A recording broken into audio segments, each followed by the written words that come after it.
Hello అండి, అందరికీ నమస్కారం. ఈరోజు ఈ వీడియోలో జూలై 13వ తేదీ అంటే ఈరోజు సోమవారం ఎంతో విశేషమైన రోజు. ఈరోజు మాస శివరాత్రి చతుర్దశి తిథి మరియు ఆరుద్ర నక్షత్రం కలిసి రావడం శివ భక్తులకు ఎంతో పవిత్రమైన సందర్భంగా భావిస్తారు.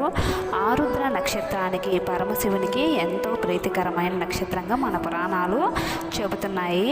ఇలాంటి ప్రత్యేకమైన రోజున భక్తి శ్రద్ధలతో శివుణ్ణి పూజించడం, శివలింగానికి అభిషేకం చేయటం ఎంతో పుణ్యప్రదమని పెద్దలు చెబుతారు. అయితే ముఖ్యంగా ప్రదోష కాలంలో శివుణ్ణి పూజించడం వల్ల విశేషమైనటువంటి ఫలితాన్ని మనం పొందవచ్చు అని పండితులు మనకి చెబుతున్నారు. అయితే ప్రదోష కాలం అంటే ఏమిటి అంటే సూర్యాస్తమయం తర్వాత చీకటి పడే ముందు ఉండే కాలాన్ని ప్రదోష కాలం అంటారు. ఈ సమయంలో శివునికి అభిషేకం చేసిన ఏ చిన్న పూజ చేసినా కూడా అనంతమైన ఫలితాన్ని మనం పొందవచ్చు అని పండితులు చెప్తున్నారు. అసలు ఏంటయ్యా ఈ ప్రదోష కాలానికి ఉన్నటువంటి అంత ముఖ్యం అని అంటే, ఈ ప్రదోష కాలంలో అయ్యవారు అమ్మవారు కైలాస పర్వతం పైన శివ తాండవం అనేది చేస్తూ ఉంటారు.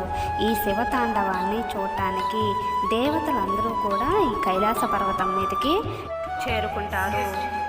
ప్రదోషకాల సమయంలో దేవతలందరూ కూడా కైలాసంలో ఉంటారు కాబట్టి ఇతర దేవాలయాలకు వెళ్ళడం కంటే శివాలయానికి వెళ్ళడం అత్యంత విశేషమైనది. ఈ సమయంలో శివాలయంలో నమస్కరిస్తే అది అక్కడ ఉన్న దేవతలందరికీ చేరుతుందని శాస్త్రాలు చెబుతున్నాయి. కాబట్టి ఈ ప్రదోష కాలంలో చేస్తున్నటువంటి శివాభిషేకాన్ని మనం సందర్శించినట్టయితే, మనం ఆ పూజలో కానీ పాల్గొన్నట్టయితే విశేషమైనటువంటి ఫలితాన్ని, శివయ్య అనుగ్రహాన్ని మనం పొందగలుగుతాం. కాబట్టి తప్పకుండా మిస్ చేసుకోకండి.